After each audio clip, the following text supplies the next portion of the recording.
என் அன்பு குடும்பங்களே, என் அன்பு மக்களே, மீண்டும் ஒரு முறை உங்களை அன்போடு கூட வரவேற்கிறேன். கடந்த வாரம் 54:14 ஏசாயாவிலிருந்து நாம் பார்த்து கொண்டு வருகிறோம். அதில் முதற் பகுதி, நீதியினால் நீ படிங்க. முதல் ஒரே ஒரு வார்த்தை மட்டும், நீதியினால் ஸ்திரப்பட்டிருப்பாய். ஸ்திரப்பட்டிருப்பாய், அதுதான் ரொம்ப முக்கியம். பட்டிருப்பாய், படுவாய் வேற, பட்டிருப்பாய் வேற. ரொம்ப அழுத்தமான ஒரு வார்த்தை, நீதியினால் ஸ்திரப்பட்டிருப்பாய்.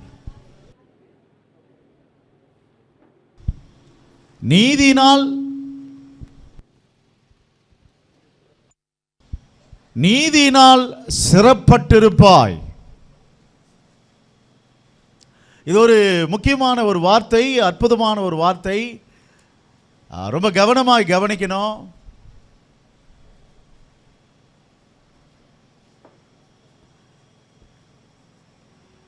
கர்த்தருடைய ஆராதனைக்கு வர முடியலைன்னு சொன்னால் ஒன்லி சாவுக்கு மட்டும்தான் பர்மிஷன் உண்டு.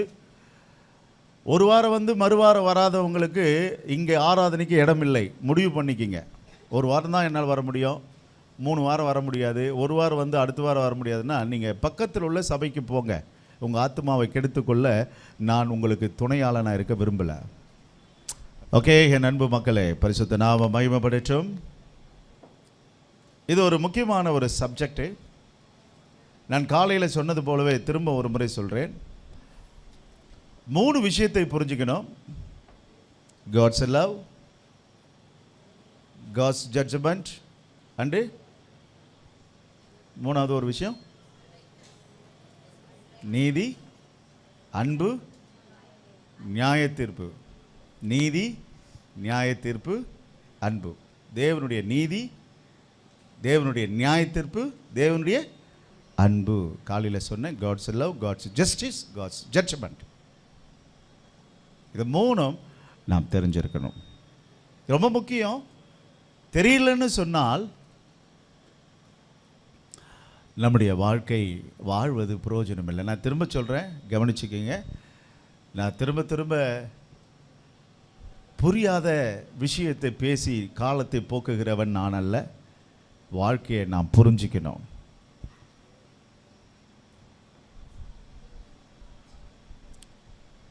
ஒரு பாடத்தை எடுக்கிறீங்க, ஒரு பெற்றோர் பிள்ளைகளுக்கு ஒரு சப்ஜெக்ட் எடுத்து கொடுக்குறீங்க. அதை அவன் படிப்பானா என்பதை விட அதை அவன் புரிந்து கொள்வானா என்பது தான் ரொம்ப முக்கியம்.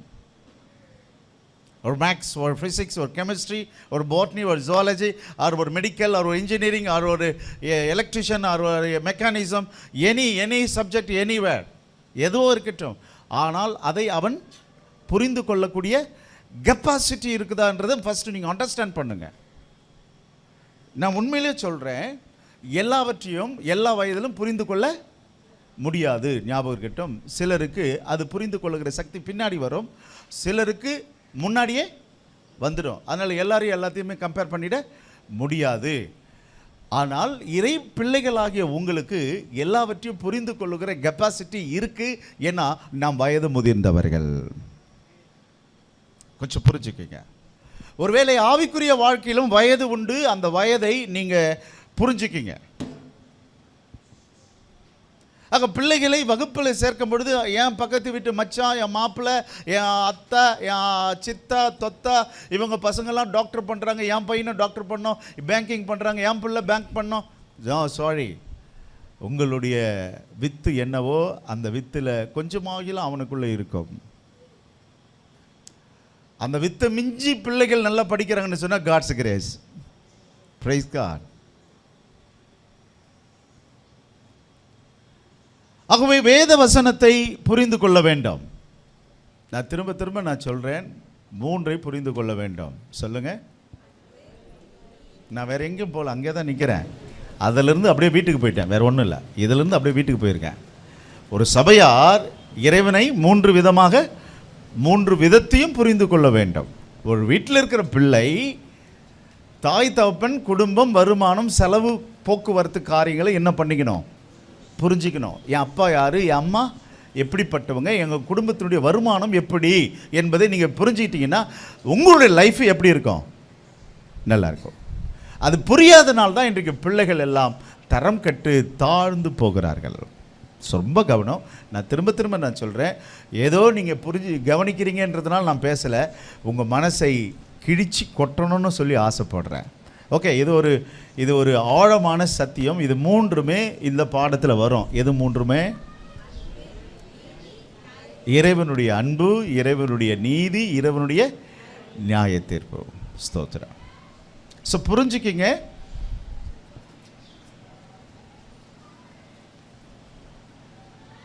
புரிதல் தான் ரொம்ப முக்கியம்.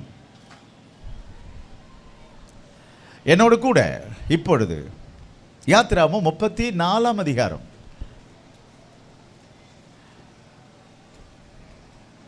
தேவனுடைய நீதியை நாம் அங்கதான் தொடங்குகிறோம். மிக கவனமாக படிக்கும்படி உங்களை அன்பாய் கேட்டுக்கொள்கிறேன். முதல் வசனம். கர்த்தர் மோசேயை நோக்கி, முந்தின கற்பலகைகளுக்கு ஒத்த 2 கற்பலகைகளை இழைத்துக்கொள். நீ உடைத்து போட்ட முந்தின பலகைகளில் இருந்த வார்த்தைகளை அவைகளில் எழுதுவேன். ஓகே, இந்த ஃபர்ஸ்ட் நமக்கு கிடைக்கிறது என்னன்னா, முந்தினது ஒழிந்து போனது, இப்பொழுது பிந்தினது புதுப்பிக்கப்படுகிறது. முந்தினது ஒழிஞ்சு போச்சு. இறைவனை தொழுது கொள்ள வந்திருக்கிற என் அன்பு மக்களே, 2 விஷயத்தை நீங்கள் புரிஞ்சுக்கணும். இறைவனுடைய ஆராதனை என்பது அது அழகானது.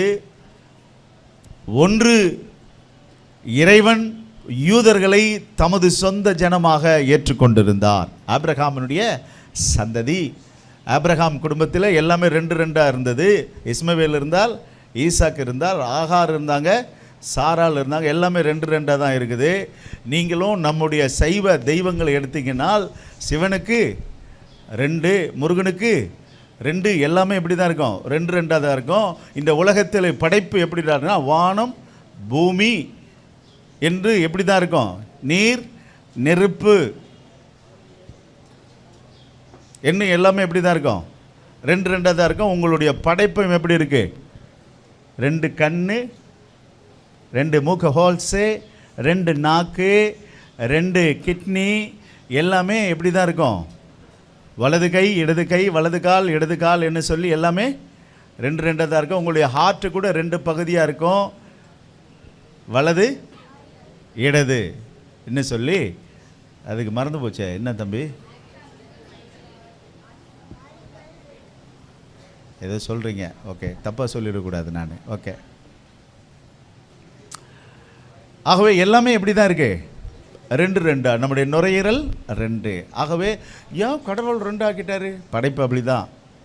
அது முட்டி மோதி கண்டுபிடிக்குதுன்னா கண்டுபிடிங்க. அதையெல்லாம் நான் இங்கே சொல்லி தர முடியாது, அது விஷயம் வேறு. ஆகவே பலகை, முதல் பலகை என்ன ஆகிப்போச்சு? இப்போ உடைஞ்சு போச்சு. முதல் பலகை உடைந்து போனதுனாலே அந்த முதல் வசனத்தில் படிக்கிறோம், அதற்கு ஒத்த 2 கற்பலைகளை இழைத்துக்கொள். நீ உடைத்து போட்ட முந்தின பலகைகளில் இருந்த வார்த்தைகளை அவைகளில் எழுதுவேன். நீ எழுதாத, நான் என்ன பண்ணுவேன்? எழுதுவேன். இப்போவே புரிஞ்சிடுச்சு. இங்கே அவருடைய இரக்கம் புரிஞ்சிடுச்சு. மோசே தான் உடைச்சி போட்டார். ஆனால் நீ ஒரு வேலை செய், நான் ஒரு வேலை செய்கிறேன். நீ பலகை செஞ்சுக்கிட்டு வா, நான் எழுதுகிறேன் என்று சொன்னார். இதுதான் த ஃபர்ஸ்ட் கடவுளுடைய இரக்கம் தொடங்குகிறது. என்னோடு கூட 6வது வசனம், 5வது வசனம், சரி 4வது வசனம். அப்பொழுது மோசே முந்தின கற்பலகைகளுக்கு ஒத்த 2 கற்பலகைகளை இழைத்து அதிகாலமே எழுந்திருந்து கர்த்தர் தனக்கு கட்டளையிட்டபடியே அந்த 2 கற்பலகைகளையும் தன் கையில் எடுத்துக்கொண்டு,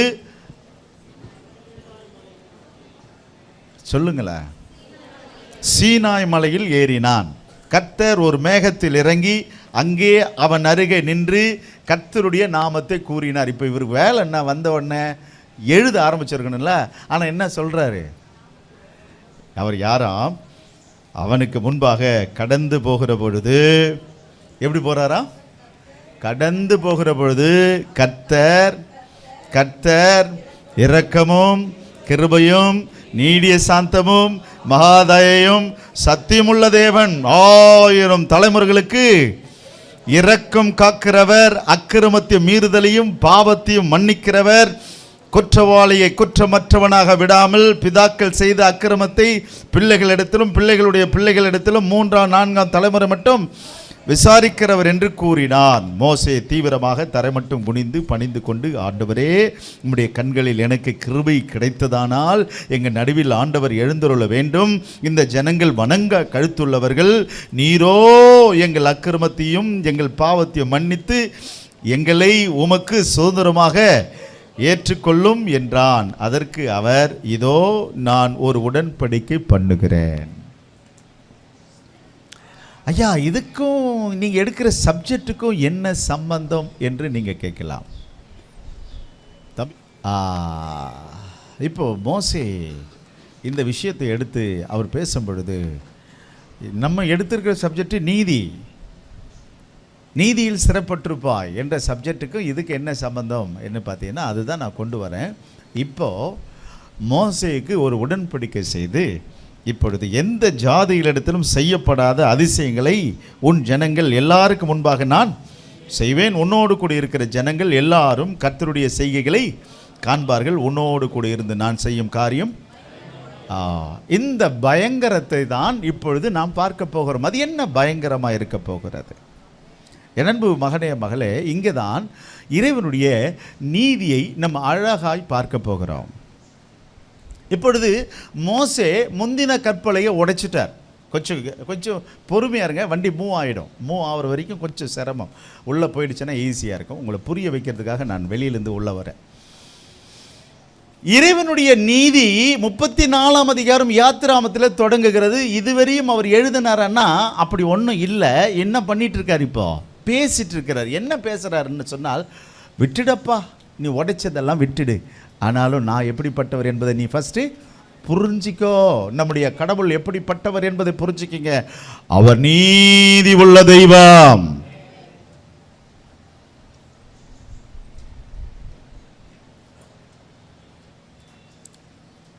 அவர் இரக்கமுள்ள தெய்வம். அப்போ இந்த இடத்தை நீங்க பேசேஜ் பண்ணீங்கன்னா 3 விஷயமும் இங்க வந்துடுது. அவர் நீதி உள்ளவர், அவர் நியாயத்தீர்க்கிறவர், அவர் அன்புள்ளவர். பலகை எடுத்துட்டு போனதுக்கு பலகைக்கு இன்னும் வேலை வரல இருக்கட்டும். ஆகவே அன்பு தெய்வ ஜனமே, முந்தினது ஒழிந்து போனது, பிந்தினதற்கு இரக்கமாய் நீதி உள்ள தெய்வம் அவரே எழுதுவதற்கு தன்னை அர்ப்பணித்து கொண்டார். ஸ்தோத்திரம். சரி, கதை இப்படி இருக்கு. அப்படியானால் இப்பொழுது இந்த பிந்தின கற்பலகைகளை கொண்டு போகும்பொழுது மோசேயினிடத்தில் சொன்னது என்னன்னா, எந்த ஜாதிகளிடத்திலும் செய்யப்படாத, சொல்லுங்க, நான் இப்போ இல்லாத பேசிட்டேன், அங்கே பைபிளில் தானே இருக்கேன். எந்த ஜாதிகளிடத்திலும் செய்யப்படாத, கவனிச்சுக்கிங்க, எந்த ஜாதிகளிடத்திலும் செய்யப்படாத அதிசயத்தை உனக்கு செய்வேன். அதோடு நிறுத்தாம அடுத்த ஒரு வார்த்தை சொல்லுகிறார், நான் உன்னோடு இருந்து செய்யும் காரியம். அதனால நான் சொல்லுவேன், அவருடைய நீதி விளங்கும் பொழுது அதிசயம் பிறக்கிறது. அவர் நாமம் அதிசயம். எந்த ஜாதிகளிடத்திலும் செய்யப்படாத பயங்கரமான காரியத்தை செய்வேன் என்று சொன்னால், அவர் சிலுவையில் தன்னை கொலை கருவியாகவே தன்னை அர்ப்பணிச்சிட்டார். அதான் பயங்கரம். இதுவரையும் இப்படிப்பட்ட பயங்கரம் உலகத்தில் எங்குமே நடந்த சரித்திரமே இல்லவே இல்லை. நிர்வாணமாக்கி ஒரு தலைவனை நிர்வாணமாக்கி தெருவாக நிர்வாணமாக நடக்க வைத்து அவமானப்படுத்தின சரித்திரம் உலகத்தில் எங்கும் இல்லை. அதுதான் பயங்கரம். அந்த பயங்கரத்தோடு கூட அவர் கல்லறையில் வைக்கப்பட்டு 3ஆம் நாளில் உயிரோடு கூட எழுந்த பயங்கரம். இது எல்லாமே யூதர்களுக்கு கிரகிக்கவே முடியல. ஆனால் அப்பன் இயேசு கிறிஸ்து உனக்கும் எனக்கும் கிரகிக்கும்படி நம்முடைய இறுதிய மனக்கண்களை திறந்தார். இல்லைன்னா நமக்கு எப்படி இந்த விஷயமெல்லாம் புரியும்? புரியறதுக்கு வாய்ப்பே இல்லை கண்ணா. ஆஹா. நண்பா, நீங்கள் குருகுலம் போனாதான் இந்து வேதங்களை என்ன பண்ண முடியும்? நாட்டு இந்து வேதங்களை படிக்க முடியும்.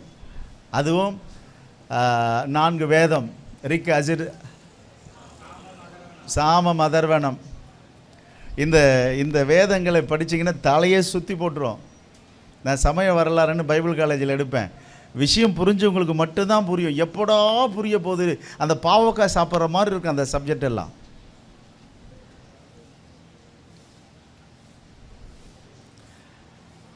அதுபோல் நமக்கு சைவ சித்தாந்தம் இப்படியெல்லாம் இதெல்லாம் வந்தீங்கன்னா ஏப்பா இதெல்லாம்ன்ற ஒரு பெரிய தலைவலியே வந்துடும்.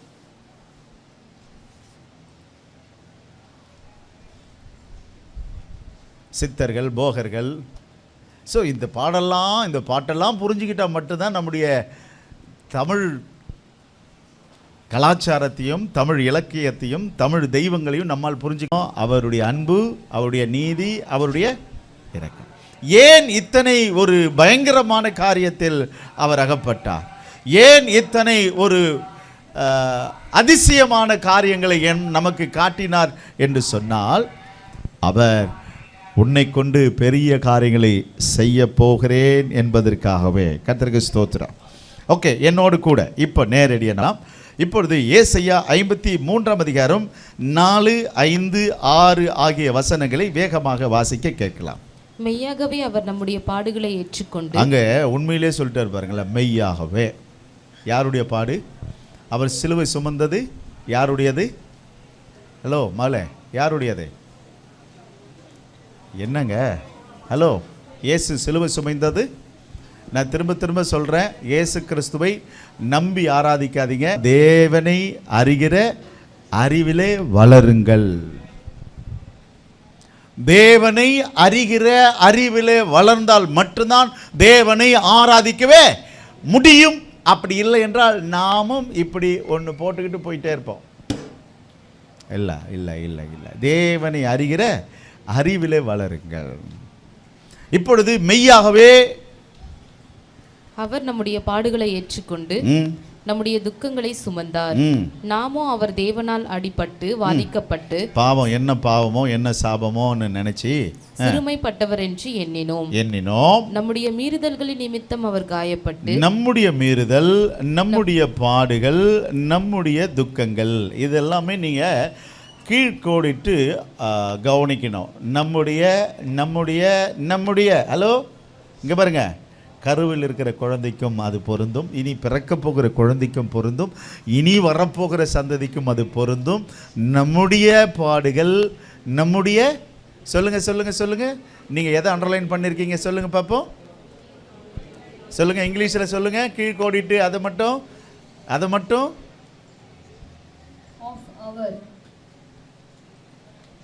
என்னம்மா? ஆஃப் அவர்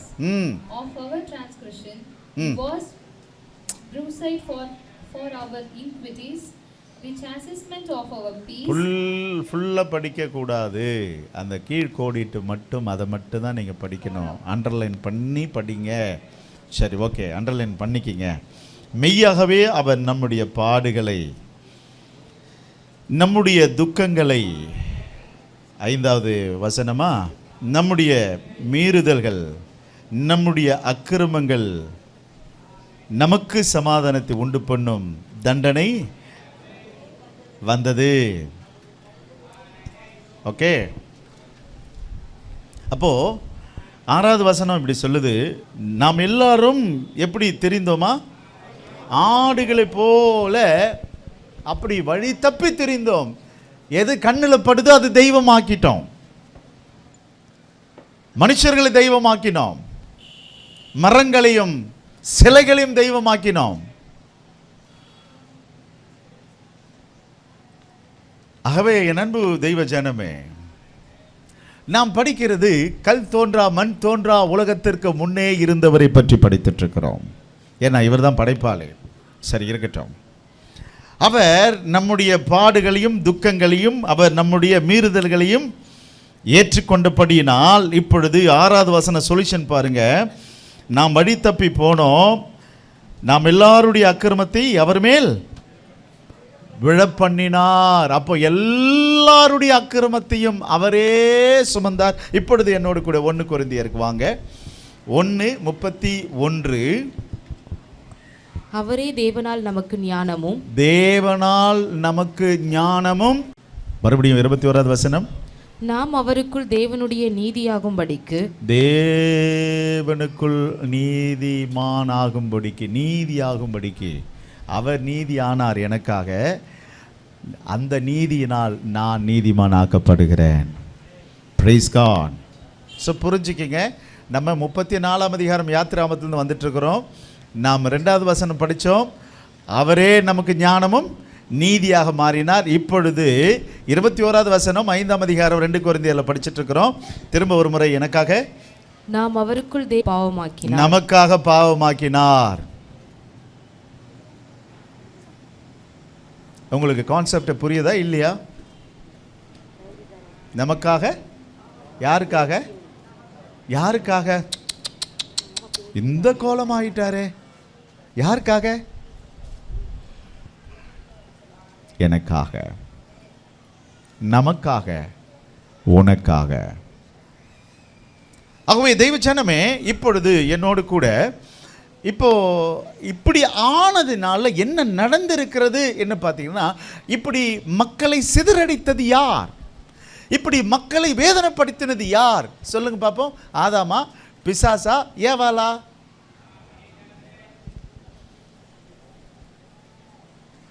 இல்ல விதியா? என்ன தம்பி? மக்கள் இப்படி சின்ன பின்னமாக கடவுளை அறியாமல், கடவுளை மறந்து தூரமாக ஓடி போனதற்கு காரணம் ஆதாமா, ஏவாளா, பிசாசா, இல்ல விதியா? இல்ல நிறைய பேர் சொல்றாங்க, என் தலையில எழுதி இருக்கிற விதி. என்ன காரணம் நண்பா? என்ன காரணத்தினால நான் இப்படி இந்த நிலைமைக்கு ஆனேன்? சொல்லுங்களேன். இல்ல நீங்க என்ன சொல்றீங்க? கொஞ்சம் யோசிங்க. என்ன காரணம் என்ன பார்த்தீங்கன்னா, இப்போ என்னோடு கூட ஒரு வசனத்தை வாசிக்கலாம்.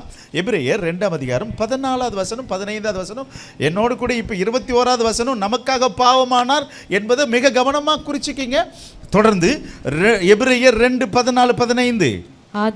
ஆதலால் பிள்ளைகள் மாம்சத்தையும் இரத்தத்தையும் உடையவர்களாயிருக்க பிள்ளைகள் எப்படி இருக்கிறாங்களா? பிள்ளைகள் எப்படி இருக்காங்க? உடையவராயிருக்க கடவுளும் அவரும் அவர்களைப் போல மாம்சத்தையும் இரத்தத்தையும் உடையவர் வரணும். ஆனால் தெய்வம் எப்படி வரல? அது வரல. ஸ்தோத்திரம். ஆனால் மாம்சமும் இரத்தமும் அவருக்கு இருந்தது. வந்தார். தொடர்ந்து மரணத்துக்கு அதிகாரியாகிய பிசாசானவனை தமது மரணத்தினாலே அழிக்கும்படிக்கும், ஜீவ காலமெல்லாம் மரண பயத்தினாலே அடிமைதனத்திற்குள்ளானவர்கள் யாவரையும் விடுதலை பண்ணும்படிக்கும் அப்படியானார். ஓ, பிரைஸ் காட். உங்களுக்கு புரியுதுங்களா? என்னங்க, புரியுதா இல்லையாங்க? எப்படியானார்? ஏன் எனக்காக பாவமானார்? நாம் இரத்தத்தையும் மாம்சத்தையும் உடையவர்களாக ஆனப்படினாலே இந்த இரத்தத்துக்கும் மாம்சத்துக்கும் என்ன பவர் இருக்கு? பாவம். பாவம் பாவம். அதாவது ஒரு காந்தத்துக்கு என்ன பவர் இருக்கும்? ஈர்க்கிற சக்தி உண்டு. இரத்தமும் மாம்சமும் யாருக்கு உண்டோ அவர்களுக்கு என்ன சக்தி உண்டு? பாவம். பாவம் அவர்களை ஈர்க்கும். ஆகவே இந்த பாவம் உண்மைதானா என்று சொல்லி பார்க்க வந்தார். எஸ் எஸ் எஸ் உண்மை. ஆகவே செத்து போயிடுவோம் என்று சொல்லி சரியான வயதில் இயேசு கிறிஸ்து செத்தார். அவர் உன் பாவத்துக்காக என் பாவத்துக்காக செத்தார் ஒழிய அவர் பாவமில்லாத சுத்த கண்ணர். அவர் பாவம் அறியாத இறைவன். ரைட்டோ? கவனிக்கிறீங்களா? கவனிக்கலையா? இல்லை கன்ஃபியூஸாக இருக்கா? அன்பு தெய்வ ஜனமே, அந்த நீதியை பற்றி நான் உங்களோடு கூட இப்பொழுது கொஞ்சம் ஆழம் என்று நான் சொல்ல முடியாது. உங்களுக்கு ஒருவேளை ஆழமாக இருந்தாலும் மூச்சு முட்டாமல் நாம் வெளியே வந்து போகலாம். Right, okay. தொடர்ந்து நாம் இங்கே பார்க்குறோம் 2 14 15 இதுக்கெல்லாம் காரண கர்த்தா யாரு? பிசாசு. மனுஷன் பலகீனமானவன். ஆனாலும் இந்த பிசாசை அழித்து போடுவதற்காக அவர் செய்தது என்ன? வாசிக்கலாமே? அதே தான், கண்டினியூ பண்ணுங்க. 14:15 திரும்ப ஒரு முறை. ஆதலால் பிள்ளைகள் மாம்சத்தையும் இரத்தத்தையும் உடையவர்களாயிருக்க ம். அவரும் அவர்களைப் போல மாம்சத்தையும் இரத்தத்தையும் உடையவரானார். ம். மரணத்துக்கு அதிகாரியாகிய பிசாசானவனை ம். தமது மரணத்தினாலே அழிக்கும்படிக்கும் மரணத்தினால் அழிக்கும்படி. அப்ப மரணத்தில் மனுஷர்களுக்கு பாவ மன்னிப்பும் கிடைக்குது, அடுத்த இன்னொரு அடி பிசாசுக்கும் கிடைக்குது. கர்த்தருக்கு ஸ்தோத்திரம். ரெண்டுத்தையும் மூட்டை கட்டி தூரமாக எறிந்தா. எவ்வளோ தூரம்? கிழக்குக்கு மேற்குக்கு எவ்வளோ தூரமோ அவ்வளோ தூரம். அப்படியே அதில் ஒரு கல்லை கட்டி கடலின் ஆழத்தில் போட்டுட்டாராம். இது வரைக்கும் ஆழத்தையும் கண்டுபிடிக்கல. அதுக்கப்புறம் அப்படியே வானத்தில் எரிஞ்சிட்டாராம். வானத்துக்கு உயரமும் இதுவரையும் கண்டுபிடிக்கல. உன் பாவத்தையும் நான் பார்க்க மாட்டேன். Praise God. எப்படி இருக்கு பாருங்களா, இது அவருடைய அன்பு. இனி நான் உன்னை பாவியாக பார்க்க மாட்டேன், ஏன்னா நான் உனக்காக மரித்த என்ற உணர்வு உனக்கு வந்துட்ட படினால நீ நீதிமான். எனக்கு முன்னாடி நீ யார்? நீதிமான். இதுதாங்க கடவுளுடைய நீதி. இப்போ உங்களுக்கு ஓரளவு புரிஞ்சிருக்குன்னு நினைக்கிறேன். உன்னை கலங்க பண்ணி உன்னை சுற்ற வைத்து உன்னை சிதறடித்த பிசாசுக்கும் சாவுமணி அடிச்சிட்டேன். உனக்கு 15வது வசனம் படிச்சிட்டிங்களா? ஜீவ காலமெல்லாம் மரண பயத்தினாலே. இப்போ 3வது ஒன்று வருது பாருங்களேன். பாவம், பிசாசு. 3வது ஒன்று கூடவே வரும். பாவத்துக்கு காரணம் யாரு? பிசாசு. குடி, போதை, விபச்சாரம், வேசித்தனம், பண ஆசை, பண இச்சைகள், இது எல்லாத்துக்கும் காரணம் கர்த்தான் யாரு? பேயே. புடவாசை, துணி ஆசை, பொன்னாசை, பெண் ஆசை, இதெல்லாத்துக்கும் காரணம் யாரு? பேயி. அப்படிப்பட்டவர்கள் உபவாசம் இருந்து உங்களை கண்ட்ரோல் பண்ணிக்க.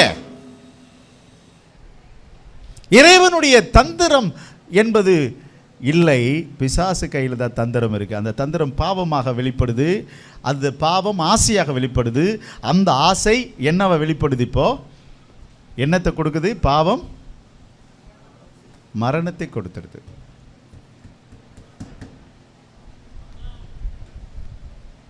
கர்த்தர் நல்லவர், கர்த்தருடைய நாமம் மகிமைப்படட்டும். இப்பொழுது வாசிக்கலாம் 15வது வசனம். ஜீவ காலமெல்லாம் மரண பயத்தினாலே அடிமை தனத்திற்கு உள்ளானவர்கள் யாவரையும் விடுதலை பண்ணும்படி. என்னங்க, என்ன சொல்லுங்களேன்?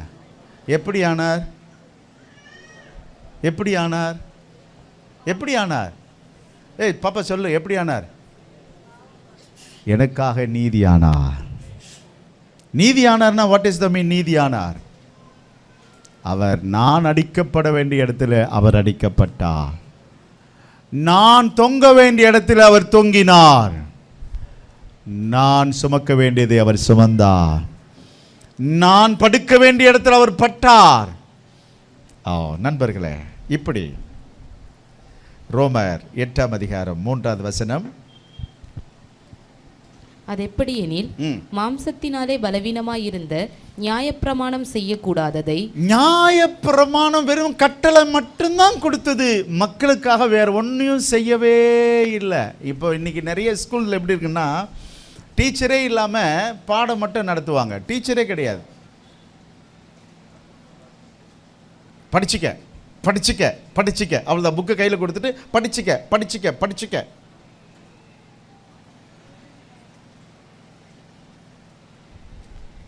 அந்த மாதிரி தான் நியாயப்பிரமாணம். நீ கை கொள்ளாவிட்டால் உனக்கு சாபம், பாவம். அப்படி ஆயிப்போச்சு.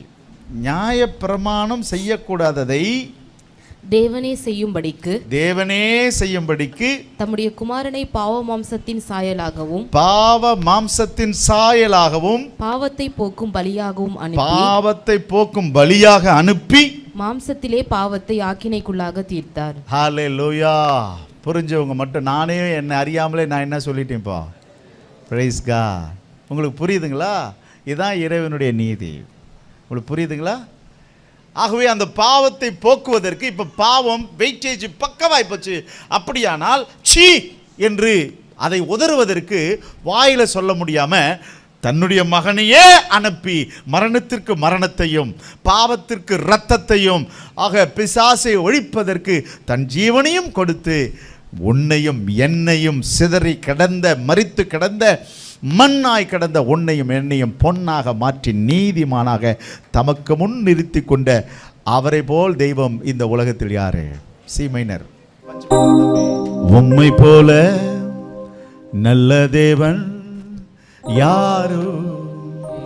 இந்த உலகத்தில் தெய்வம் என்று சொல்லுகிறவர்கள் எனக்காக உனக்காக இந்த உலகத்தின் சர்வலோக மனிதர்களுக்காக யாராகில் இப்படி செய்தது உண்டா? சொல்லுங்களேன்.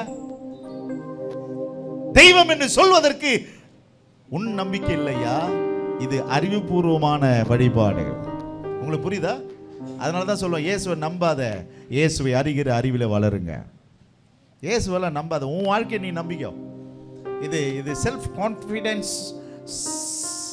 அடுத்தது என்ன சொல்ல, தன்னம்பிக்கைக்கு இங்கிலீஷில் என்ன? செல்ஃப் கான்ஃபிடென்ஸ் தானே. இங்கே அது கிடையாதுன்ற நான்.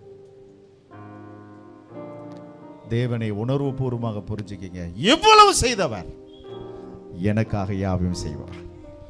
சரி, காடு கொடுத்த உம்மை போல நல்ல தேவன் யாரும் இல்லையே, உம்மை போல வல்ல தேவன் யாரும் இல்லையே, உம்மை போல நல்ல தேவன் யாரும் இல்லையே, உம்மை போல வல்ல தேவன் யாரும் இல்லையே, உம்மை போல என்னை தாங்கிட, உம்மை போல என்னை காத்திட, உம்மை போல என்னை தேற்றிட யாரும் இல்லையே, இயேசையா யாரும்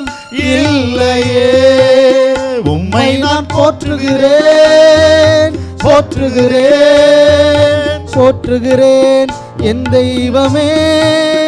உம்மை நான் போற்றுகிறேன், வாழ்த்துகிறேன், வணங்குகிறேன் என் தெய்வமே, என் இயேசுவே, என் தெய்வமே, என் இயேசுவே, என் தெய்வமே, இயேசுவே. தெய்வம் என்று சொல்வதற்கு இயேசுவை தவிர மத ரீதி அல்ல, மன ரீதியாய், அறிவியல் ரீதியாய், விஞ்ஞான ரீதியாய், எழுத்துப்பூர்வமாய் இவர் ஒருவரே தெய்வம். நான் சொல்லுவேன், இவர் நம்புற சாமி இல்லையா, அறிகிற சாமி. அறிவுபூர்வமாக சாதித்து காட்டுகிற தெய்வம் யாரு? அல்லேலூயா. மற்றதெல்லாம் இவன் எழுதுவான் கதை, ஆனால் அவர் உனக்கு எழுதி கொடுத்தார். உன் பாவத்தை நான் மன்னிச்சிட்டேன். இயேசுக்கு யாரும் எழுத வேணாம். இனி நிறைய பேருக்கு சரித்திரம் பேசும்போது கிமு கிபி பேசுறதுக்கு பயமா இருக்கு. அதனால தான் நான் சொல்றேன், ஆண்டவராகிய இயேசு கிறிஸ்துவை போல் இந்த உலகத்து தெய்வம் இல்லவே இல்லை. அதனால ஒவ்வொருவருக்கும் நாங்கள் கொளுத்தி போட வேண்டியதாக இருக்கு. இல்லை நண்பா, நீங்கள் ஒவ்வொருவருக்கும் உன் தலையின் மேல் விழுந்த கடமை, நீங்கள் இயேசுவை பற்றி சொல்வது.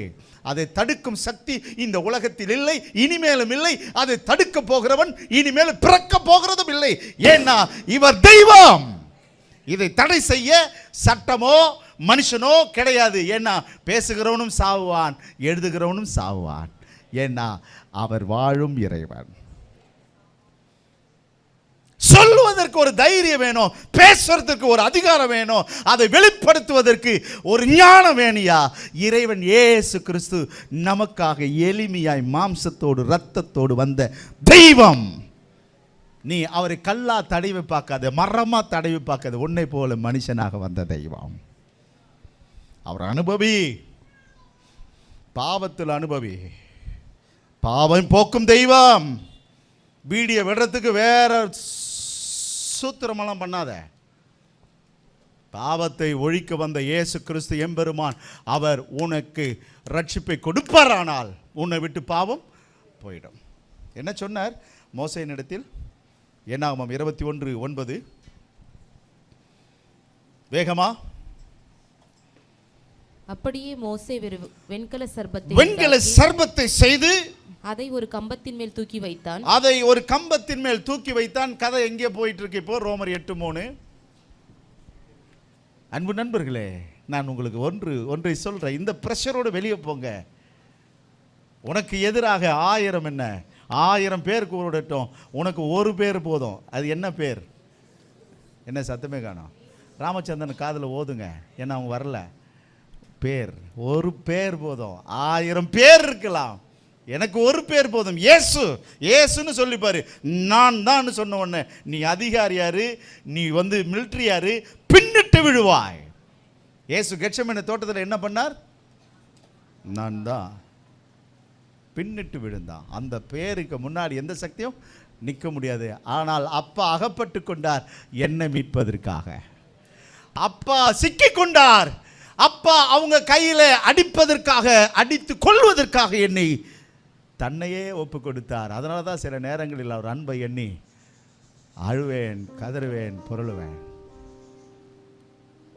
அதனால தான் என்னுடைய சவுண்டெல்லாம் உயர்த்தி இன்னும் என்னுடைய தொண்டை இன்னும் எவ்வளோ அழகாக மெருகேற்றலாம், இன்னும் அப்பாவை எப்படியெல்லாம் இன்னும் மகிமைப்படுத்தலாம், இன்னும் அவருக்கு எப்படியெல்லாம் ஊழியம் செய்யலாம் என்று சொல்லி அரண்டு புரண்டு பார்க்கிறேன். கர்த்தர் நல்லவர். Praise God.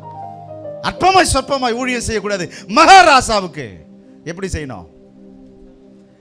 மகாராசாவே, நான் எப்படி பாடுறேன்? சி மைனரில் கொடுத்தேன், நான் சி மைனரில் வருவேன். மகாராசாவே என்னை செய்யா, என்னையாலும் மன்னவன், என் ஆசை நாயகனே. இப்படி மாடுலேஷன் பண்ணிடணும் டப்பனே. என் ஆசை நாயகனே, என் ஆசை நாயகன். ஆகவே நானும் உங்களை போல தான் இருந்தேன், ஒன்றும் புரியாமல் இருந்தேன். நானும் இந்து பூசாரி குடும்பத்தில் பிறந்தவன், நானும் உங்களை போல போதைக்கு அடிமையானவன், உங்களை போல பாவியாக தான் கடந்தேன்.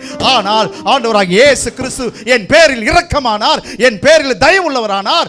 அவர் என்னை தெரிந்து கரம் பிடித்ததனால் அவர் சொன்ன ஒரே வார்த்தை, நான் உன்னோடு இருந்து செய்யும் காரியம் பயங்கரமாக இருக்கான். ஹல்லேலூயா. ஏன்னா வந்தவர் அதிசயமானவர், பயங்கரமானதை செய்தார். ஆகவே என்னோடு இருக்கிறவரும் பயங்கரமானவைகளை செய்வார். தேவனுடைய நீதியை புரிஞ்சிட்ட பிறகு உனக்கு ஏன் திருட மாதிரி பயப்படுற? நீதியை நிறைவேற்றிய நீதிமானாக்கின நான் ஏன் கோழை? தைரியமா சொல்லு. இயேசு கிறிஸ்து உயிரியா? உனக்கு அவர் கடவுளா தெரியலாம், அவர் எனக்கு உயிர். எனக்கு மட்டும் இல்லை, இந்த உலகத்தில் இருக்கிற ஒவ்வொரு உயிர் ஜீவன்களுக்கும் அவர் உயிரே. உள்ள மேல இழுத்து பாரியா, ஏசு. 1000 பேரை சொல்லாது, இது ஒரே பேரை தான் சொல்லும், ஏசு. உள்ள இழுத்துப்பார், விட்டுப்பார், 2 தான் சொல்லுவோம், அதுவும் ஏசு. அவரை அறியாவிட்டா நீ தூசு, நான் அறிந்தபடினால் அவருக்கு முன்பதாக நான் கால் தூசு, அடிமை. உம்மை போல நல்ல தேவன் யாரும். ரோமர் 8:3. அது எப்படி எனில், மாம்சத்தினாலே பலவீனமாயிருந்த நியாயப்பிரமாணம் செய்யக்கூடாததை தேவனே செய்யும்படிக்கு எப்படி செய்தார்? அதுதான் 21:9. என்னாமம் 21:9. இங்க பாருங்களேன், எல்லாம் செத்து மாண்டு கிடக்கிறான். அவர்களை எப்படி எழுப்புறது, எப்படி அவர்கள் எல்லாருக்கும் இந்த கொள்ளிவாய் சர்ப்பத்தை அனுப்பினதும் நான் தான். இப்பொழுது இதை எப்படி செய்வது என்று சொன்னால், இப்பொழுது சர்ப்பம் போலவே ஒரு சர்ப்பத்தை செய்து வைத்தார். அது என்ன சர்ப்பம்? வெண்கல சர்ப்பமானா. இப்பொழுது என்னோடு கூட யோவான் 3:14. சர்ப்பமானது மோசேயினால் வனாந்திரத்திலே உயர்த்தப்பட்டது போல மனுஷகுமாரனும் தன்னை விசுவாசிக்கிறவன் எவனோ அவன் கெட்டு போகாமல் நித்திய ஜீவனை அடையும்படிக்கு உயர்த்தப்பட வேண்டும். தேவன் தம்முடைய ஒரே பேரான குமாரனை உயர்த்தப்பட வேண்டும். ஆகவே அந்த உயர்த்தப்படுதல் தான் இறைவனுடைய அன்பு. 16வது வசனம் வந்துடுச்சு. புரிஞ்சவங்க மட்டும் கர்த்தரை ஸ்தோத்தரிக்கலாம், புரியாதவங்க அது உங்களுக்கு புரியாது, கொஞ்சம் கஷ்டம்தான். ஹலோ, எனக்கு இந்த சப்ஜெக்ட் எடுக்கிறதுக்கு எனக்கு 30 வருஷம் ஆச்சு. இதை நான் புரிஞ்சிக்க முடியுமா? ஆனால் புரிஞ்சிக்கலாம். யாரும் இவ்வளோ டஃப்பெல்லாம் எடுத்து போதிக்கிறதெல்லாம் கிடையாது, இதெல்லாம் சொல்லிக் கொடுக்கறதே கிடையாது. தங்கராஜ், அன்பு கூறுவேன் இன்னும் அதிகமாய் ஆராதிப்பே, இன்னும் உம்மை முழு உள்ளத்தோடு. இங்க பாருங்களேன், ஒரு காலத்துல அம்மனுக்கு பம்பை அடிச்சு, உடுக்க அடிச்சு, சிலம்பாட்ட ஆடி, அப்படி டங்கு டங்கு டங்குன்னு ஆடின இந்த லூஸை இப்பொழுது இறைவனை பார்த்த பிறகு இவருக்கு நான் எப்படி அடிக்கணும், எப்படி பாடணும், எப்படி ஆடணும் யோசித்து பாருங்களேன். என்ன சத்தமே இல்லையா? அன்பு கூறுவேன், இன்னும் அதிகமா ஆராதிப்பேன், இன்னும் ஆர்வம் என் மேல் அவர் அன்பு கூர்ந்தார். ரோமர் 9:30 இப்படி இருக்க நாம் என்ன சொல்லுவோம்? நாம் இதை பற்றி என்ன சொல்லலாம்?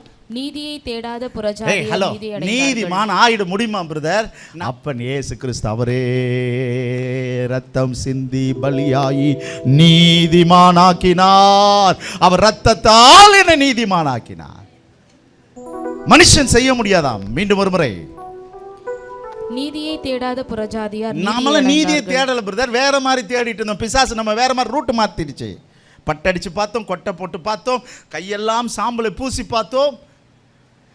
அந்த சாம்பல் எனக்காக சாம்பலாய் மாறி போனா. அவர் எனக்காக பரிசுத்த சாம்பலாக மாறி போனதுனால தான் வெள்ளை சாம்பலை பூசினோம். எனக்காக மரத்தில் தூக்கப்பட்டவர் என்றதுனால தான் மரத்தை உரைத்து சந்தனமாக்கி கொண்டோம். அவர் எனக்காக என் பாவத்தையும் பயத்தையும் போக்குவதற்காக ரத்தம் சிந்தினதுனால சிகப்பு பொட்டு வைத்து கொண்டோம்.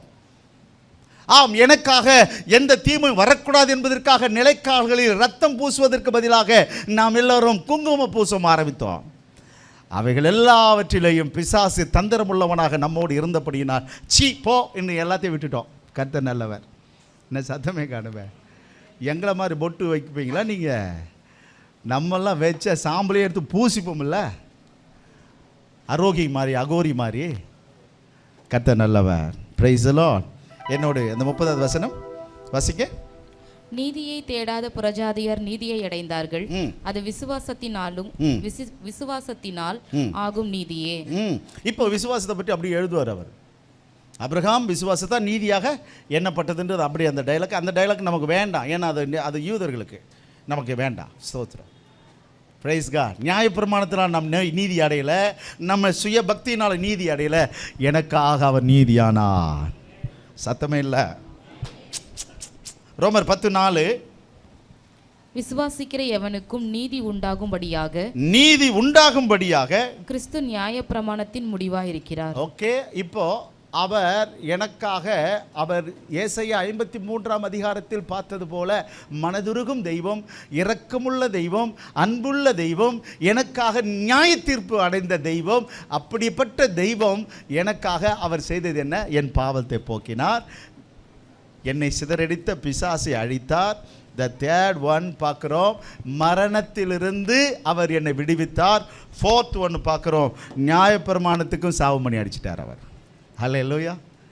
அவர் செய்யக்கூடாதது எதுங்க? எல்லாத்தையும் செய்து முடித்தார். அதனால தான் நான் சொல்லுவேன், நீங்கள் எல்லாருக்கும் சுவிசேஷம் சொல்ல வேண்டும். அதனால தான் இயேசு சொன்னார், நீங்கள் புறப்பட்டு போய் சகல ஜாதிகளுக்கும் சுவிசேஷத்தை சொல்லுங்கள். சுவிசேஷத்தை நற்செய்தி என்று சொல்வதற்கு இயேசு கிறிஸ்துவே மையம், வேற ஒருவரும் மையமே இல்லை. கர்த்தருக்கு ஸ்தோத்திரம். அதனால் என் அன்பு தெய்வ ஜனமே, இதில் எங்கேயும் ஒரு லூப்பு கூட கிடையாதுங்க. இயேசு கிறிஸ்துவை பொய் என்று சொல்வதற்கு, இயேசு கிறிஸ்துடைய மரணத்தை பொய் என்று சொல்வதற்கு யாரால முடியவே முடியாது. அதனால தான் நான் சொல்வேன், இந்த உலகத்தில் இயேசு கிறிஸ்துவை விசுவாசிக்கிற ஒவ்வொருவரும் நீதிமான்கள், பரிசுத்தவான்கள். வாயில் அல்ல, வாழ்க்கையிலே பார்க்கிறோம். ஹல்லேலூயா. என்னிலே நீதி விளங்கும்படி எனக்காக நீதியாய் மாறி போனார். ரோமர் 10:4 வாசித்தீங்க. கலாத்தியர் 3:13 ஓடிவாங்க. கலாத்தியர் 3:13, மரத்திலே தூக்கப்பட்ட எவனும் சபிக்கப்பட்டவன், மரத்தில் தூக்கப்பட்டவன் சபிக்கப்பட்டவன், மரத்தில் தூக்கப்பட்ட எவனும் சபிக்கப்பட்டவன் என்று நியாயப்பிரமாணத்தில் எழுதியிருக்கிறபடி கிறிஸ்து நமக்காகவே சாபமாகி நியாயப்பிரமாணத்தின் சாபத்திற்கு நம்மை நீங்களாக்கி மீட்டுக் கொண்டார். ஓகே, அந்த சப்ஜெக்டும் நமக்கு வேண்டான்ற. நமக்கு நியாயப்பிரமாணத்துக்கும் சம்பந்தம் இல்லை. ஓகே, இது வரைக்கும் எத்தனை பேருக்கு ஓரளவுக்கு புரிஞ்சுது? Praise hello. என்ன சொல்ல முடியுமா நண்பர்களே? சொல்ல முடியுமா? தம்பி, உங்களுக்கெல்லாம் புரிஞ்சுதா புரியலையா? ஹலோ, புரிஞ்சுதா புரியலையா? Hello, Sunday school junior intermediate புரிஞ்சுதா புரியலையா? புரியாவிட்டால் நாளும் உங்கள் பின்னாடி வரும். நம்பர் 1 பாவம், நம்பர் 2 பாவத்தின் அதிகாரி பிசாசு, பிசாசுக்கு பின்னாடி என்ன வரும்? மரணம். இந்த 3 வரும்பொழுது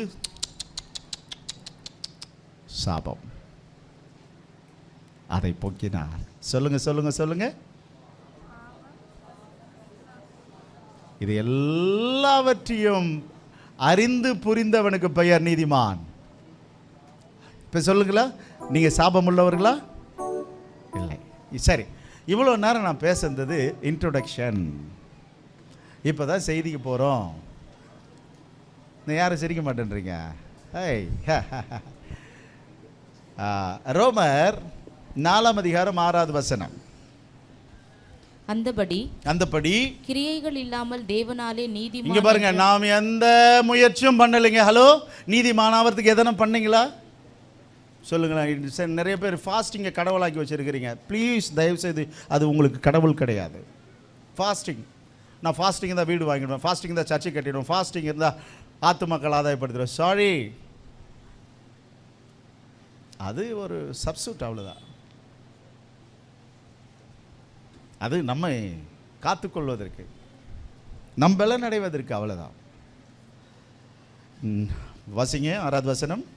கிரியைகள் இல்லாமல், எந்த வேலையும் இல்லாமல் தேவனாலே நீதிமான் எண்ணப்படுகிற மனுஷனுடைய பாக்கியத்தை காண்பிக்கும் பொருட்டு எவர்களுடைய அக்கிரமங்கள் மன்னிக்கப்பட்டதோ, எவர்களுடைய பாவங்கள் மூடப்பட்டதோ அவர்கள் பாக்கியவான்கள். Praise God. அப்படியானால் இங்க பாருங்களேன், அப்போ அவருடைய நீதினால் ஒரு 7 பாக்கியங்கள் இருக்கு. அது வரையும் நான் சொல்லிடுறேன். இது ஒரு 3 நிமிஷத்தில் சொல்லிடுவோன்னு நினைக்கிறேன். எத்தனை பாக்கியம்? 7 பாக்கியம். வீட்டில் குறிச்சிட்டு போங்க. செய்தியை கவனித்து கொண்டிருக்கிற என் அன்பு சகோதரனே, சகோதரியே, 7 பாக்கியத்தையும் உங்கள் வீட்டில் எழுதி தொங்க விடுங்கள். அவருடைய நீதினால் எனக்கு கிடைத்த பாக்கியங்கள். டாபிக் போட்டுங்க. நீதிமானுக்கு கிடைக்கும் பாக்கியங்கள் 7. நம்பர் 1, நரக ஆக்கிலிருந்து விடுதலையாக்கினார். தம்பி, மனிதனாக பிறக்கிற ஒவ்வொருவனுக்கும் மரணம் உண்டு, மரணத்திற்கு பின்பு நரகம் உண்டு. அந்த நரகத்திலிருந்து உன்னையும் என்னை மீட்பதற்காக இயேசு ரத்தம் சிந்தினார். திரும்ப ஒரு முறை ரோமர் 8 அதிகாரம் 1 வசனம். ஆனபடியால் கிறிஸ்து இயேசுவுக்குட்பட்டவர்களாயிருந்து மாம்சத்தின்படி நடவாமல் ஆவியின்படியே நடக்கிறவர்களுக்கு ஆக்கினை தீர்ப்பில்லை. ஆக்கினை தீர்ப்பில்லை. அப்படியானால் இயேசு கிறிஸ்து நீதிமான் ஆக்கினை, எனக்கு நரக ஆக்கினை இல்லை. 32, 33, 34 வீட்டில் போய் படிச்சுக்கிங்கன்னு சொல்கிறேன். வீட்டில் படிங்க. செகண்ட் 1 ரோமர் 5 அதிகாரம் 9, 10. இப்படி நாம் அவருடைய இரத்தத்தினாலே நீதிமான்களாக்கப்பட்டிருக்க, இரத்தத்தினால் நீதிமான்களாக்கப்பட்டிருக்கிறோம். Price God. எதில் மக்களே? ஆட்டு ரத்தம், மாட்டு ரத்தம், கோழி ரத்தம் அல்ல, அவருடைய ரத்தத்தினால் நான் நீதிமானாக இருக்கிறேன். ஹல்லேலூயா. இந்த விஷயம் மட்டும் உனக்கு புரிஞ்சா போதுங்க. உன்னை தொடுவது எது? உனக்கு விரோதமாக நிற்பது எது? பில்லி சூனியம், மாந்திரிகம், எதை வேணாலும் இறக்கட்டும், பார்த்துக்கலாம். Praise God. நான் எதில் நீதிமான் சொல்லுங்க. ஐயோ பாஸ்டர், வா அதை உன் கூடாரத்தை அணுகாதன்னு கூட வாங்கி மாட்டிட்டோம் பாஸ்டர், ஆனால் வா அதை என் கூடாரத்தில் அணுகுது pastor. No no no no no. இரத்தத்தால் நீதிமானாக எல்லாவற்றையும் முடித்து சபையை உங்ககிட்ட கொடுத்திருக்காருங்க. சபை நீதிமான்களின் கூட்டம், அது பரிசுத்தவான்களின் கூட்டம், அது மாசற்ற கூட்டம், அது குற்றமற்ற கூட்டம், அது பாவிகள் அல்லாத, அது பிரித்தெடுக்கப்பட்ட கூட்டம். இதை புரிஞ்சுக்கிங்க. அதனால தான் சொல்கிறேன், இது நம்புற கூட்டம் அல்ல. நம்புற கூட்டத்துக்கு பக்கத்தில் இருக்கு இகோ. நான் வேணான்னு சொல்லலை, போங்க, தயவு செய்து போங்க. நான் உங்களுக்கு சர்டிஃபிகேட் பண்ணுறேன், உங்களுக்கு கான்டாக்ட் சர்டிஃபிகேட் கொடுக்குறேன், உங்களுடைய கான்டாக்ட் குட்டுன்றேன். போங்க. சர்டிஃபிகேட் இல்லாமல் எந்த பாஸ்டர் உங்களை ஏற்றுக்கொண்டால் அவர் தப்பான பாஸ்டர். ஒரு சபையிலேருந்து இன்னொரு சபைக்கு போனால் கண்டிப்பாக என்ன கொடுக்கணும்? ஒரு ஸ்கூல்லேருந்து இன்னொரு ஸ்கூல் போனால் என்னது? டிசி. நீங்கள் இன்னொரு சபைக்கு ஊருக்கு போகிறீங்கன்னா நான் லெட்டர் தரேன், எடுத்து கொடுங்க. பிள்ளைகளை கௌரவமாக வளர்க்கணுங்க. அவன் தான் ஊழியக்காரன். எப்படி வேணாலும் வந்துக்கோ, எப்படி வேணாலும் போய்க்கோ. சபை என்னுடையதல்ல, அது கிறிஸ்துவின் ரத்தத்தால் மீட்கப்பட்டது, வசனத்தினால் காக்கப்படுகிறது. The second one, நீதி, அவருடைய நீதியினால் கிடைக்கும் பாக்கியம், தேவ கோபத்திற்கு நம்மை தப்புவித்தாரா. 9வது வசனம். இப்படி நாம் அவருடைய இரத்தத்தினாலே நீதிமான்களாக்கப்பட்டிருக்க, கோபாக்கினைக்கு நீங்களாக அவராலே நாம் ரட்சிக்கப்படுவது அதிக நிச்சயமாமே. ஆமென். 3வது ரோமர் 5:11. அதுவுமல்லாமல் இப்பொழுது ஒப்புரவாகுதலை நமக்கு கிடைக்க பண்ணின நம்முடைய கர்த்தராகிய இயேசு கிறிஸ்து மூலமாய் நாம் தேவனை பற்றியும் மேன்மை பாராட்டுகிறோம். Praise God. மூன்றாவது, கடவுளும் நானும் ஒப்புரவாக்கப்பட்டிருக்கிறோம். ஹல்லேலூயா. ஹலோ, கடவுள் எவ்வளோ அன்பு கூர்ந்தார்னா இப்படி சொன்னாராம், இவ்வளவா. எப்படி இது என்ன காட்டுது? சிலுவை, சிலுவை, இவ்வளவா அன்பு. இந்த அன்புக்கு அளவே இல்லை. த தேர்ட் ஒன், ஒப்புரவாக்கினாரங்க. இந்த குப்பைகள் எல்லாம் இறைவனோடு என்ன வாக்கியிருக்கிறார்? ஸ்தோத்திரம். இதுக்குரிய ஒத்த வாக்கியத்தை எபேசியர் 2:12-16 வரையும் நீங்கள் பார்த்து கொள்ளுங்கள். த ஃபோர்த் ஒன், ரோமர் 4:7. எவர்களுடைய அக்கிரமங்கள் மன்னிக்கப்பட்டதோ, எவர்களுடைய பாவங்கள் மூடப்பட்டதோ அவர்கள் பாக்கியவான்கள். நீங்கள் 7வது வசனத்திலிருந்து 17வது வசனம் வாசித்துருங்க. அநேக ஜாதிகளுக்கு உன்னை தகப்பனாக ஏற்படுத்தினேன் என்று எழுதியிருக்கிறபடி அவன் தான் விசுவாசித்தவருமாய் மரித்தோரை உயிர்ப்பித்து இல்லாதவைகளை இருக்கிறவைகள் போல் அழைக்கிறவருமாயிருக்கிறவருக்கு தேவனுக்கு முன்பாக நம் எல்லாருக்கும் தகப்பனானான். Praise God. ஓகே, ஸோ பாவ மன்னிப்பின் பாக்கியம். ஃபிஃப்த் ஒன், ரோமர் 4:5. ஒருவன் கிரியை செய்யாமல் பாவியை நீதிமானாக்குகிறவரிடத்தில் விசுவாசம் வைக்கிறவனாயிருந்தால் தேவ நீதியானோம். நாம் எல்லாம் என்ன நீதியானோம்? தேவனாலே நீதியானோம். ஸ்தோத்திரம். வரீங்களா என்னோட கூட? த சிக்ஸ்த் ஒன், தீத்து 3:6. புரியலையே? தேவ நீதியானோம் சொல்லிட்டேன். 6 தீத்து 3:6, ரோமர் 5:21. தமது கிருபையினாலே நாம் நீதிமான்களாக்கப்பட்டு நித்திய ஜீவன் உண்டாகும் என்கிற நம்பிக்கை. என்ன ஜீவன் உண்டாயிருக்கு? ஹல்லேலூயா, பிரைஸ் காட். நான் சொல்லுவேன், இங்கே பாருங்களேன். ஹலோ, இங்கே பாருங்களேன், இங்கே பாருங்களேன். என்ன கவனிங்க. செத்துப்பார், தேவ வல்லமையை பார்ப்பாய். இந்த சத்தம் இல்லை. ராமதாஸ் சொல்கிறோம், என்னங்க பாச செத்து போய். டேய், முதல்ல பாவத்துக்கு சாவிடா இந்த உலகத்தில், அப்பொழுது கர்த்தருடைய வல்லமை ஊழியத்தில் பார்ப்பேன். செத்துப்பார், தேவனுடைய வல்லமையை பார்ப்பேன். மரித்துப்பார், தேவனுடைய ராஜ்யத்தை பார்ப்பேன். சாவு வேற, மரிக்கிறது வேற. இதை விளக்கிறதுக்கு முடியாது, செவ்வாய்க்கிழமை வாங்க. ஓகே, நித்திய ஜீவன் உண்டாகும். ஹல்லேலூயா, ஆமென். கிறிஸ்தவ விசுவாசிகளே, என்ன உருவாகும்? ஹலோ, இங்கே பாரு, சாவத்துக்கெல்லாம் பயப்படக்கூடாது. ஏன்னா நமக்கு என்ன ஜீவனில் இருக்கிறோம்? பாப்பா, என்ன ஜீவனில் இருக்கிறோம்? நித்திய ஜீவனில் இருக்கிறோம். ஆக ரோமர் 5:21 படிச்சுக்கிங்க. கடைசியாக 7வது, ரோமர் 8:30. எவர்களை முன்குறித்தாரோ அவர்களை அழைத்து இருக்கிறார். எவர்களை அழைத்தாரோ அவர்களை நீதிமான்களாக்கியும் இருக்கிறார். எவர்களை நீதிமான்களாக்கினாரோ அவர்களை மகிமைப்படுத்தியும் இருக்கிறார். இப்போ வருங்கால மகிமைக்கு பாத்திரவான்களாக நம்மை அவர் அழைத்திருக்கிறார், தெரிந்தெடுத்திருக்கிறார், முத்தரித்திருக்கிறார், அவர் முன்குறித்திருக்கிறார். புரிந்தவங்க மட்டும் ஒரு ஓவராலாக என்ன பண்ணிடுறேன். இப்போ ஓவரால் அப்படியே ஒன்ஸ் பார்த்துடலாம். நீங்கள் ஒன்ஸ் அப்படி குனிஞ்சு பார்த்துக்கிட்டே இருங்க. நான் சொல்கிறதெல்லாம் கரெக்டாக பாருங்கள். தெய்வம் எனக்காக நீதியாய் மாறிப்போனா. இப்போ நீங்கள் படித்து பாருங்களேன். ஏசாயா 54:14 படித்து பாரு. இப்போ தெம்பு வரும் பாருங்க. அங்கே நீதியினால் ஸ்திரப்பட்டிருப்பாய். என்னுடைய ஸ்திரமை எங்கே இருக்கு? என் ஸ்திரம் எங்கே இருக்கு?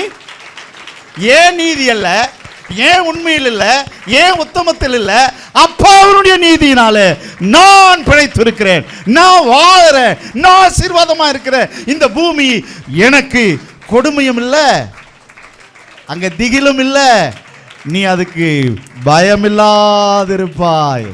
இப்போ உங்களுக்கு புரிஞ்சிடுச்சு. ஹல்லேலூயா. ஓகே, சுவிட்ச் ஆன் பண்ணி வச்சுட்டு என்ஜாய் பண்ணுங்க. லைஃப் தெளிவாரு. எதற்கும் என்ன பண்ணாத, நீ பயப்படாத. உன்னை குத்திடுவோம், உன்னை வெட்டிடுவோம், உன்னை விட்டுடுப்போம், போட முதல்ல அதை செய்டான்னு. நான் செத்தாதான் இறைவனுடைய வல்லமையை பார்ப்பேன். ஹல்லேலூயா. என்ன சத்தமே காணுமே. எத்தனை பேர் தெம்பா இருக்கீங்க? ஆக நீதியினால் சிறப்பட்டிருப்பாய், கொடுமைக்கு தூரமாவாய். கொடுமைக்கு தூரமாவாய், கொடுமைக்கு தூரமாவாய், நீதியினால் ஸ்திரப்பட்டிருப்பாய், நீதியினால் ஸ்திரப்பட்டிருப்பாய், கொடுமைக்கு தூரமாவாய், கொடுமைக்கு தூரம். இப்ப சொல்லுங்க, கொடுமை உனக்கு வருமா? கொடுமைன்னு கோயிலுக்கு போனால் கொடுமை சாமியை தலை வச்சு ஆடுதாடே, அந்த சாமி என் சாமி இல்லடா, என் கொடுமை எடுத்து போட்டுக்கிட்டு எனக்காக கொடுமையாக மாறி போனார். அல்லேலூயா. ஏய் ஹலோ, நீதிமான்கள் வருகிறான், நீதிமானுக்கு நீதிமானாரு. இங்கே வருகிறவனுக்கு நானே டம் அடிக்கிறேன் பிரதர், நானே கொஞ்சம் முள்ள மாதிரி கேப் மாதிரி தாங்கிறேன், ப்ளீஸ் கோ அவுட் சைடு, வெளியே போயிடு, இங்கே உனக்கு இடம் இல்லை, ரெடி ஆகி வாங்க. இந்த செய்தியை கேட்டும் நீ திருந்தலன்னு சொன்னால் வேஸ்ட். உனக்காக அவர் நீதியானார் நண்பா. கொடுமை, நஷ்டம், தோல்வி, பயம் எங்கிருந்து வருது உனக்கு? இது கிறிஸ்தவனுக்கு இல்லடாப்பா, இது கிறிஸ்தவனுக்கு இல்லை. மந்தையே, ஜனமே, உன் வாழ்க்கையை நீ மாற்றிக்கொள். இது சபைக்கல்ல. ஸ்தோத்திரம். நீ எதுக்கு தூரமா இருப்பாய்? கொடுமைக்கு தூரமாவாய், கொடுமைக்கு தூரமாவாய், பயமில்லாதிருப்பாய், நீ பயமில்லாதிருப்பாய், திகிலுக்கு தூரமாவாய், திகிலுக்கும் தூரமாவாய். அது உன்னை அணுகுவதில்லை. ஆனால் உன்னை அணுகும். நான் சொல்லுவேன், பாவத்தில் இருப்பாயானால் இது எல்லாம் குடும்பமாக வந்து உன்னை அடின்னு அடித்து உன்னை விட்டுட்டு போடும். நோ, உன்னை தூக்குவதற்காக அநேக சுவிசேஷங்கள் சுற்றிட்டு இருக்காங்க. ஜாக்கிரதையாயிரு, தெளிவாயிரு. எனக்காக நீதியானார்.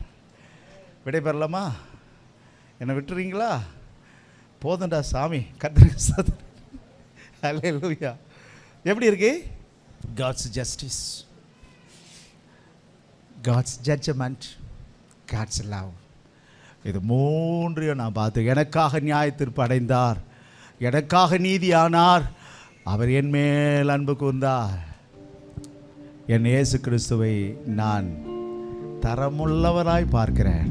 ஊழியத்தை எப்படி செய்யணும்? தரமாக செய்கிறேன். ஆக தொடர்ந்து சந்திப்போம். என் இணையத்தில் இணைந்திருக்கும் மக்களே, God bless you.